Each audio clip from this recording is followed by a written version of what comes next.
Hello and welcome to episode 50 of When the Flames Go Up. We've hit the big 5-0. So I thought I'd do a little elongated intro. So, you can probably skip ahead if you wanted to. So what started as a mini passion project for me to keep me busy during the winter of 2023 and to capitalize on the excitement of Winterton's first season, Laurent Tolaj, Josh Stokes, et al. It's blossomed into a weekly weekly podcast. I did finally become another white boy with a podcast, but not without the help of the panel and all the people involved. I'll get to them at some point in this. Without their views and opinions, their wit and intrinsic knowledge of Aldershot Town, I mean, it's mad how much we all know, but bringing it all together it seems, you all know slightly different things, and you see it from different areas of the ground, you see it from different points of view. But it's been great to have all those things come together, an amalgamation of Aldershot trivia, facts, opinions, and views. Yeah, without that, this wouldn't even be a thing. It would just be this, and I don't think anyone actually wants that. The name of the podcast, obviously, was inspired by the lyrics of Simple Minds, "Alive and Kicking." I was very careful not to use the exact same title of Bookland's Graham Bookland. That could have been a title.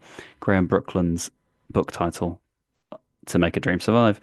So When the Flames Go Up began right after one of the most memorable weeks in recent memory of watching Aldershot. With Laurent Tolaj breaking the deadlock at home to Halifax in the 98th minute, and then Kobe Rowe popping up in the 105th minute away at Bromley on a Tuesday night.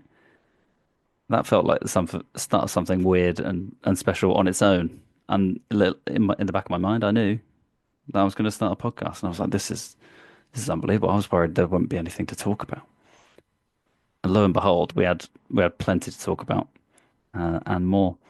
So yeah, I knew when those things happened though that I'd already set up the podcast and all the back end stuff. I downloaded Audacity. I'd not even practiced. I should have practiced at some point. So and I made the intro music as well. Little did I know that would become an iconic thing in my head that I think about quite a lot. I'm sure at some point we'll change it. Uh, yeah, I remember being so nervous on that first call. I'd never met Julian or Ian before this, and I reassured myself, and I was like, "They're all shot fans. It's going to be fine." And then about 15 minutes before, I was so nervous, racked with nerves, just like, what if I just run out of things to say? What if I don't ask the right questions? What if all this what ifs, buts, and maybes?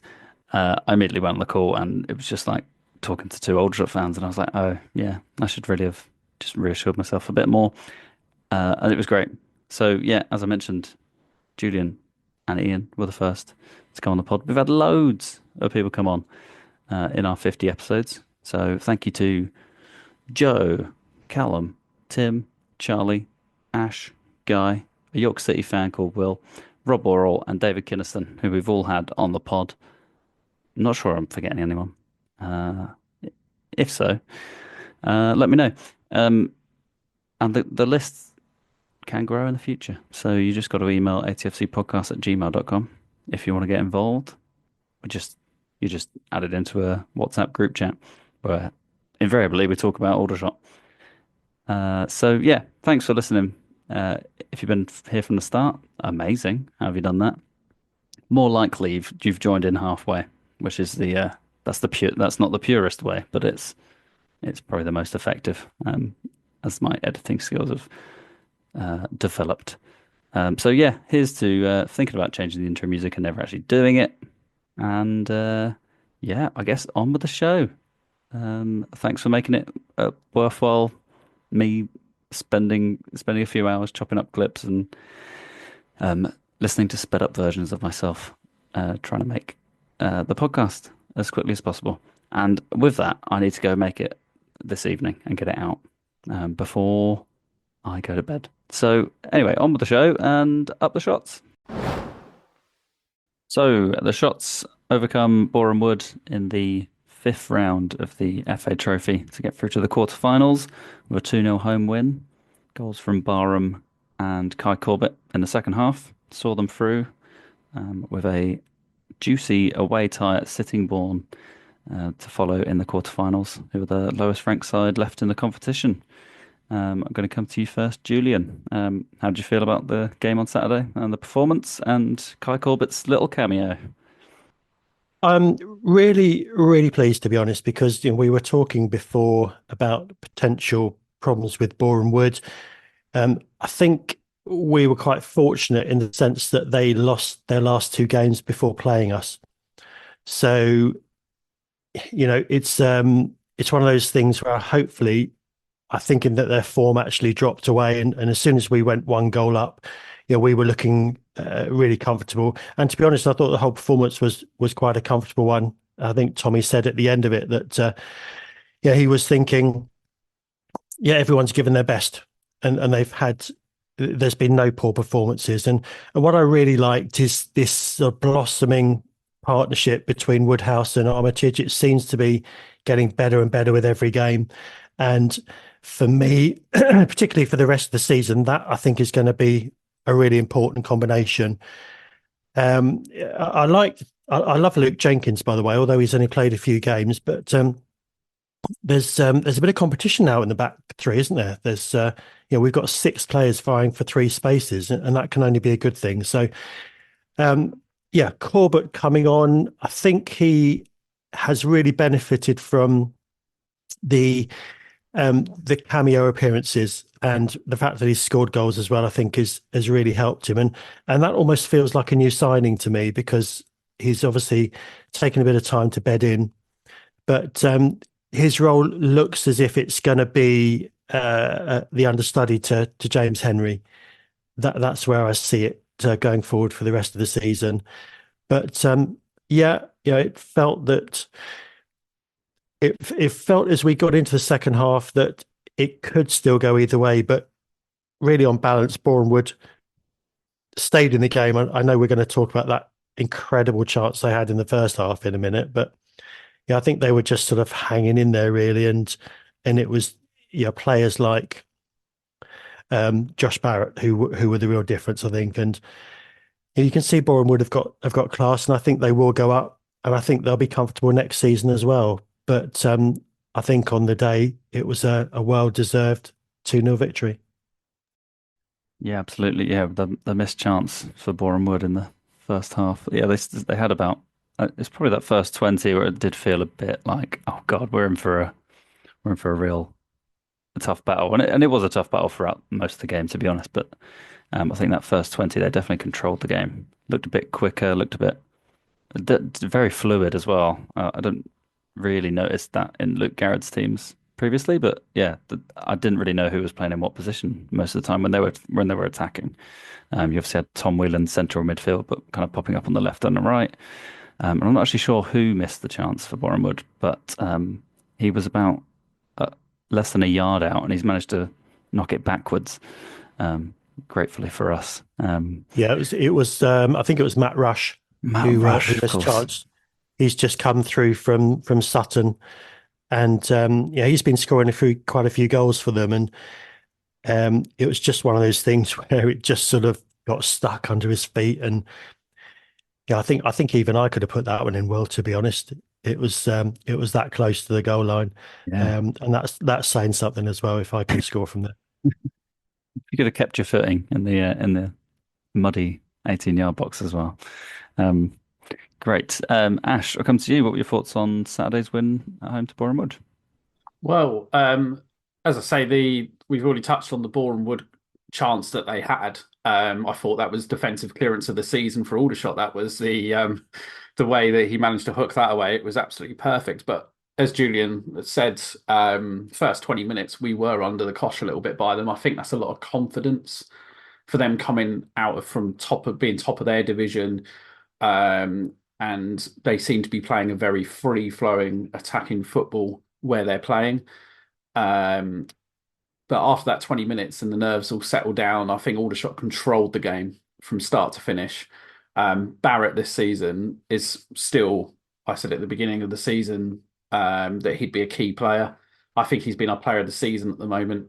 I'd go to that point Um, and a lot of people obviously like to do a bit of Theo bashing, but I thought he did okay. I'm not going to say he did amazing. I think he did okay. His mistakes, obviously, because of the position he plays, will lead to chances. But I thought there was a couple of good positive signs from him. And as Julian's already pointed out, the competition for places at that defensive line can only be a healthy thing. And moving on in that competition, our little cup treble is still on with the FA Trophy, National League Cup, and Hampshire Cup. Yes, absolutely. Are you going down to Tadley tomorrow evening? Yeah, I'm going to Tadley, leaving here about, I think it's about 5:45, so I should be there nice and early. Lovely stuff. Yeah, let's hope. Well, I'm not sure what the hell's happening with the National League Cup. We'll find out, I think, in a couple of weeks when all of the fixtures are, are sorted. But yeah, um, yeah. What was I going to mention? Yeah, the basically, yeah, Callum Reynolds obviously came in during the week for Boreham Wood and just slotted straight into a five at the back and looked looked ever the professional. But I did think he did remind me of Luca Woodhouse at the other end. They were both kind of opposite sides of the pitch, but similar builds, similar styles, similar hairstyles as well. It even goes as far as saying, but both classy, good in the air, and yeah. Well, I mean, we saw from Luca last week a goal threat at the other end. Fortunately, Reynolds didn't come close to heading in.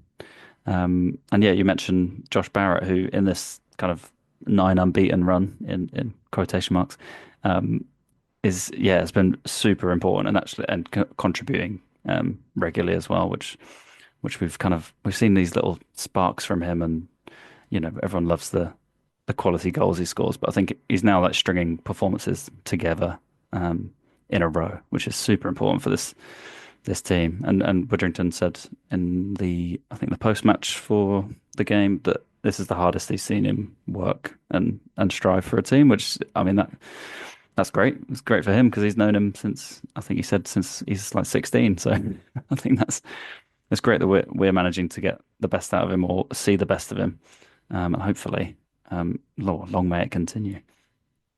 Um, yeah, Julian, any other mentions for the Boreham Wood game? Yeah, I'm quite interested with Frosty at the moment, Tyler Frost. He's come into that left wing back role, and we know he's versatile. We know what a good job he's doing, but he does offer something slightly different to Ryan Jones in that Ryan Jones will obviously use the left foot to ping the ball in, whereas Tyler can actually come inside, and because he's on the right foot on the left side, he's going to have a go. And the last couple of games in particular, he's had two or three good chances to actually score from coming in off that left side. So I think yeah, it seems to be that he has sort of made that position his own for the moment. So yeah, just thinking, you mentioned Ash about going to the Tadley game tomorrow. Be really interesting to see who plays tomorrow and whether or not some of these players that have missed out on a few minutes recently, Ryan Jones, for example, um, Macoma, those sorts of players, whether or not they will be started or whether Tommy will go for a little bit more inexperience as opposed to experience. But yeah, I think Tyler's performances over the last few games has been a real bonus. And again, as Ash alluded to earlier on, it gives us a bit more competition for places. Yeah, absolutely. Yeah, although I think the first cross he put in on Saturday was with his left foot, and it was actually half decent. So I was a bit miffed why he kept cutting in last week.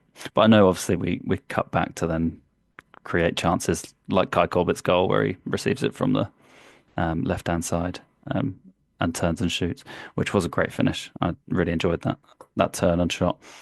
And yeah, worth mentioning, I suppose, that he came on for Henry in the first half, who didn't seem to like pull up or anything or kind of go down. But yeah, Tommy seemed to say that he'd kind of recognised that something was up and he needed to come off. So I think that was in the 38th minute. So Corbett got an extended outing to get his goal and an assist as well. He set up Barham's goal, setting him free, and a deflected in off Ilasanmi to make it 1-0. in the second half. So yeah, that was a pretty. I mean, it seems quite routine to be honest. If you blank out the first 20 minutes and that chance from Boreham Wood, it was quite a pleasant day out for Shots fans.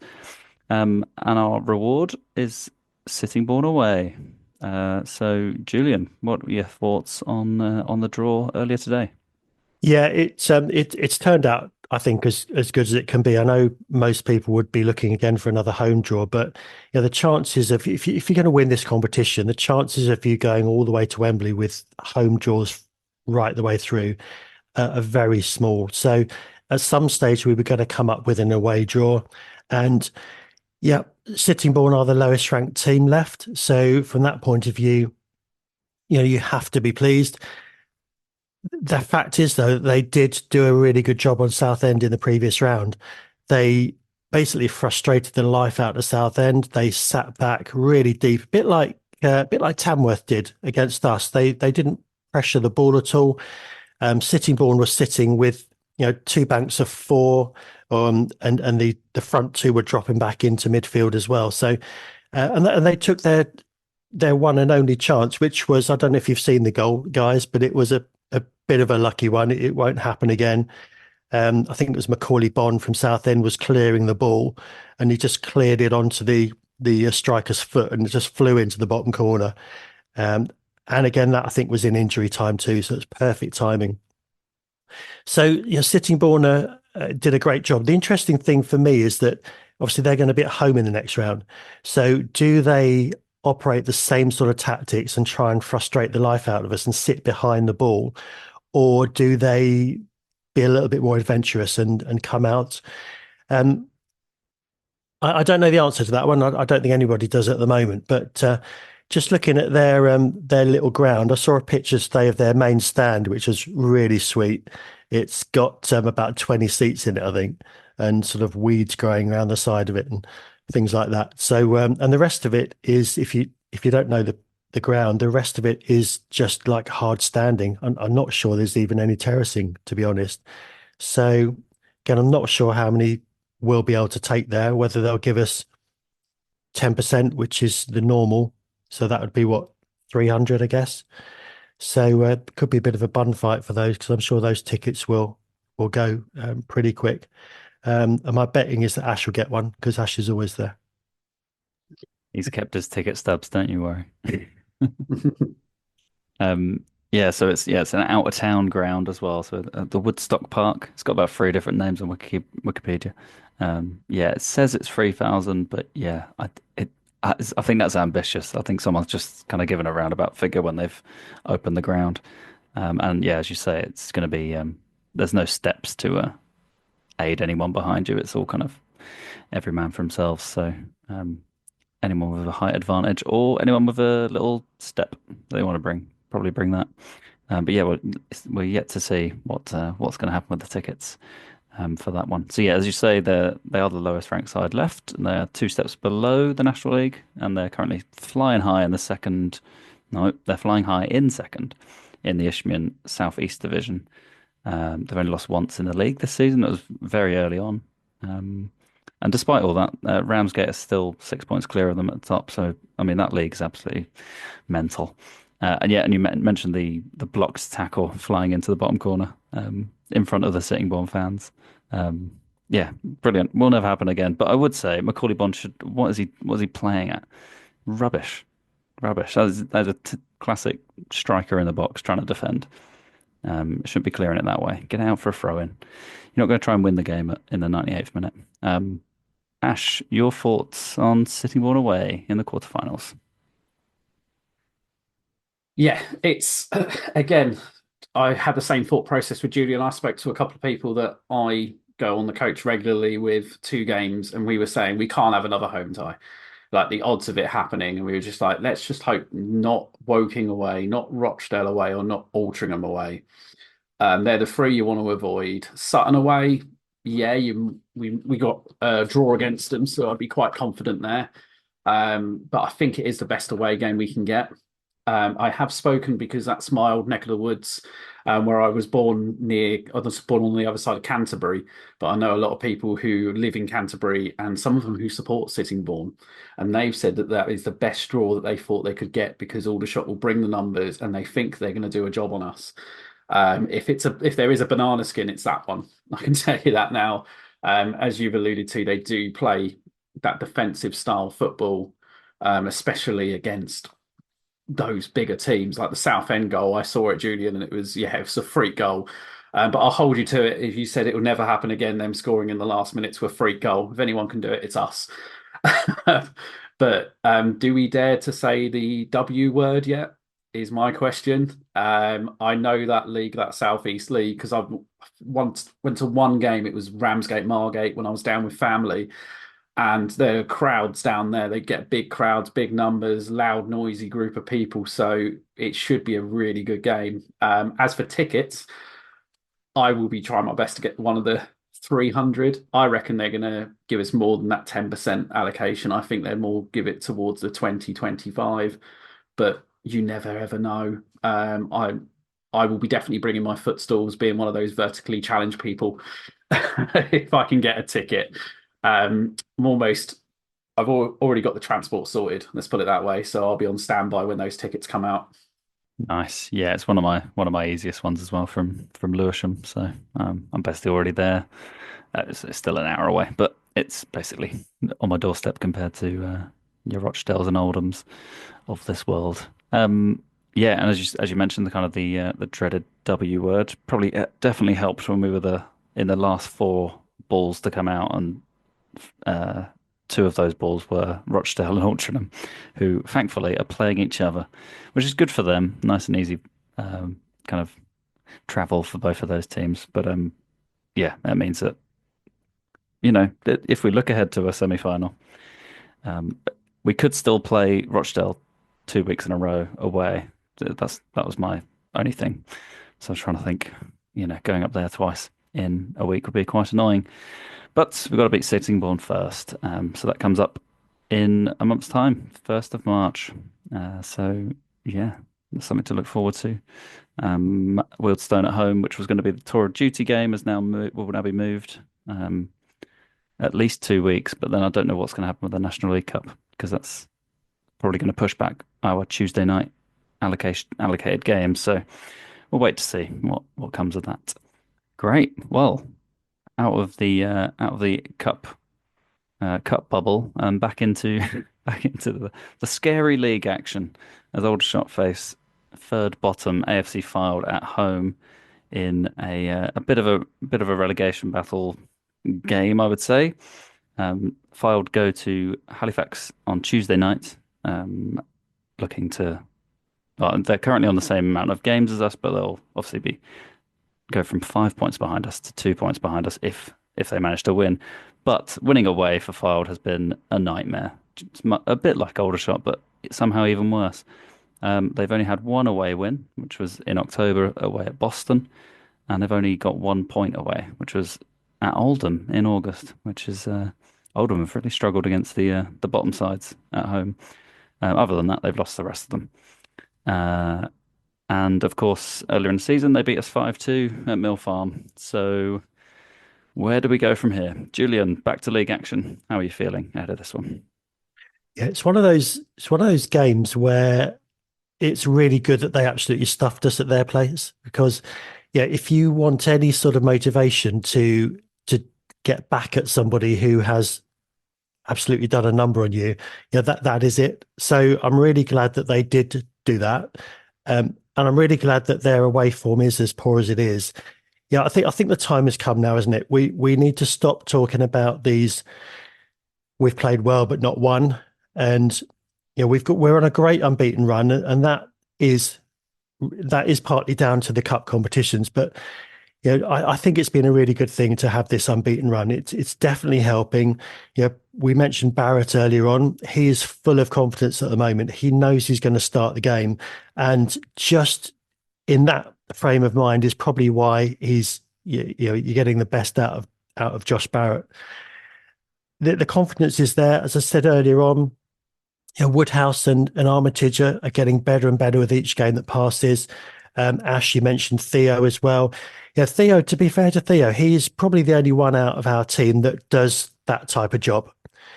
I'm just trying to think, perhaps you guys can come in here, just trying to think of the term that the Didier Deschamps had in the 1998 World Cup, where he was called the something.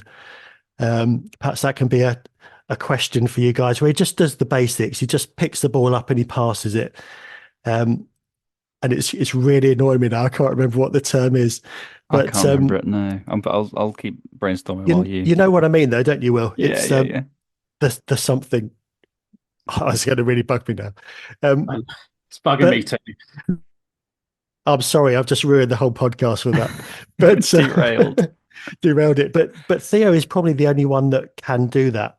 So I just thought of, it's not that, no, it's like the water. Is it the water carrier?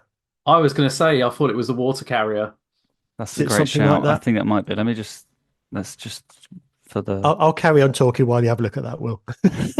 No, no, there But we go. No, that's his nickname. Yeah, water carrier was Didier Deschamps' nickname. There we that's go. what it was. Brilliant. Um, but if you look at who we've got in our midfield, that yeah, Theo is probably the best one at doing that. So, to be fair to him, I think he's concentrated a little bit more on what he's good at, and that means he is performing a little bit better. But yeah, just to go back to the original point, we need to win. This is one that we need to win, and I'm really confident that we can win actually because we have been playing well. We've said it so many times over the last few pods, haven't we, that we've been playing well, and I think we're going to win. I think we're going to score the first goal, and I think Kai Corbett could have something to say. He has been coming off the bench, and let's throw this one out there. I'm wondering whether he's going to start on Saturday. I'm wondering whether he's going to actually start and see what he can do. Would be really interesting if he does, because he will be full of confidence, and this could just be his moment where he really takes the ball by the horns and he takes hold of the game and he scores it. I'm really getting excited now. He scores a hat trick. Can you imagine that? And I think the important thing with that is that I think it really is a 6-pointer, isn't it? Because like you said, if he is if Fylde do win, then they're only 2 points behind us. If we win, then we've opened up quite a big gap on them. So I think really important game, and I think we've got the ammunition to go ahead and get the 3 points.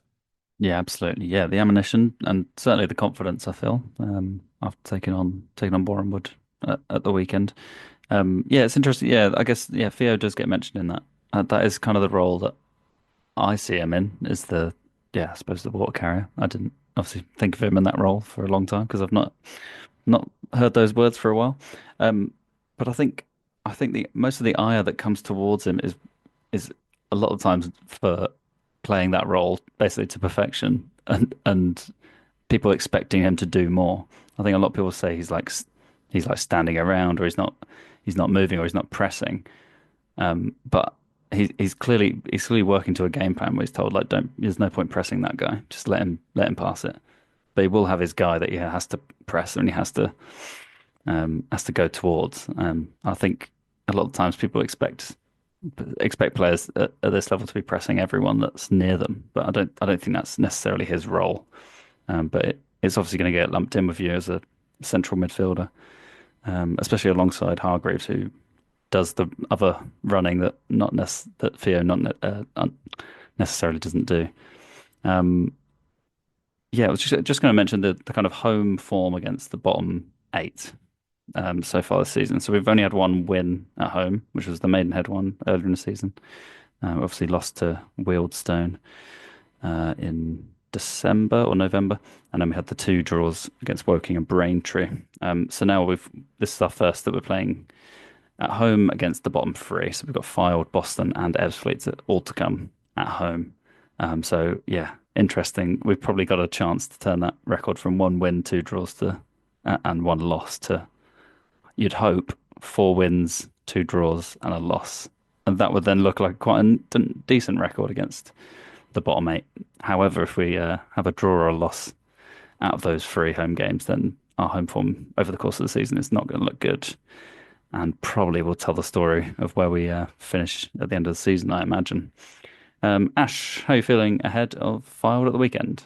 Mixed, really. As you alluded to, is the record against the bottom sides. This is definitely a six-pointer. I think, as Julian's already said, I put this as one of the games. It's a must-win.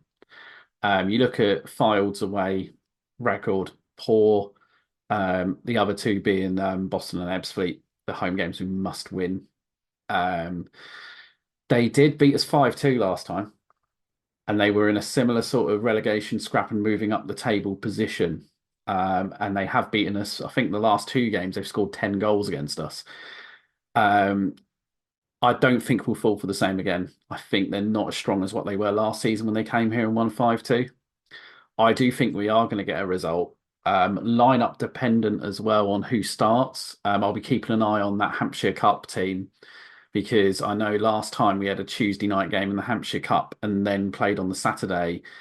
He stuck out a full strength side against Bashley, and I think it was 7-0 by the end of it. I think only Pat Nash was the only non-traditional starter that started in that game.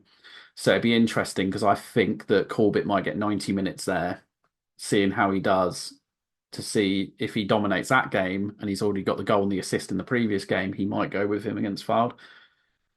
So that'll be quite interesting. I'm actually going to go for 3-1 to Aldershot in that game. There's my scoreline. I think that's where we should be. Hopefully we can see Woking drop points. We can leapfrog them again. It's getting annoying with them in front of us in the table. And I still hold it. They're copying us with their 9 unbeaten and their FA Trophy run. I mean, it's death taxes and Woking doing well in the FA Trophy, isn't it? Honestly, just get knocked out. So hopefully Oxford City can do something against them all the while. But yeah, they've basically mirrored our exact kind of form since Neil Ardley took over. Yeah, it'd be interesting to see how that pans out. But obviously, we're probably going to need a win to keep pace with them. Fylde, managed by Kevin Phillips. Forgot about that. And I guess the main man is, as always, it seems to be Nick Horton, who seems to have he's like a bogey player. He scored from just inside the halfway line, was it, in the away game? So yeah, he's always dangerous. So I'll be keeping a fine eye out for him at this game. And yeah, as I said, they're playing against Halifax away tomorrow night, so they'll have a game as well. So I assume they'll be going full strength against Halifax, and so I wonder if that will really impact us if we do have 5 or 6 starters or that play the Hampshire Cup game at Tadley. Grand. I mean, I think that's basically it for this week. Unless anyone's got any other business cracking about. Yeah, just wanted to say congratulations, Will, for the 50th episode. Oh, it's number 50. It's number 50, and we started this off. Well, I can't say we because it wasn't me; it was you. You started this off, when the times were good, and what's really impressed me, Will, is your enthusiasm, even when the times aren't so good, to keep this going. So no one can doubt that there's a definite weekly plan for this moving forward. So well done. Oh, well, thank you very much. Well, I wouldn't be able to do it without you guys. I've probably said as much in the introduction, which I will be preparing at the moment as you listen. Will have been cobbled together. But yeah, it does seem weird that the first podcast I knew going into the Halifax game that you and Ian were going to join, and I remember thinking, God, I hope something good happens here. I hope something memorable happens that we can talk about it, kind of thing.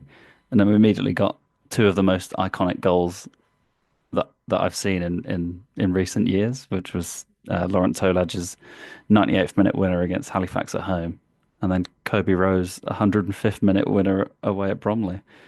So we could not have started off better. And to be honest, I didn't really know if it was going to be a weekly thing or bi-weekly thing or even a monthly thing that was just slightly longer. But yeah, I think we found our footing, and yeah, it's been really good to have a little mini community.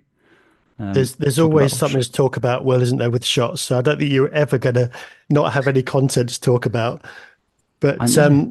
I think you were, I don't know whether you've mentioned it before, but it's just great to have listeners from all around the world. I think when we spoke last time, you said something like 14 different countries are tuning in to a couple of guys talking about Aldershot, which absolutely amazes me, to be honest. But yeah, and we've had some really nice comments as well, haven't we? So thank you for everyone that does listen. And that's another 3/4 of an hour you're not going to get back now from listening to this. There's plenty more in the back catalogue as well. More But to yeah, come. it's interesting you say about there'll always be something to talk about. I remember when we started and we're discussing ideas for different pods and stuff. Um, I was like, we're gonna have to go, into the archives to get some interesting things. But it does seem like every week there's a talking point, and we have not even once discussed in this podcast the stadium redevelopment or like stuff that's actually broadly like vital for the history, like the future and the history of this football club, because we just really haven't had time with the kind of contemporary games going on and that. So I'm sure we'll get onto that at some point. Yeah, may be good to hear from some of those listeners to see what subjects they'd like us to talk about, because it's always good to have a bit of feedback from them, isn't it? That's true. That's true. atfcpodcast@gmail.com for any of that, or wherever you see this posted anywhere. Great. Well, we'll end it there. Enjoy the 50th episode. Hope you've enjoyed it. Sorry, because it's about to end. Thank you, Ash, and thank you, Julian. Cheers, guys. Thank you.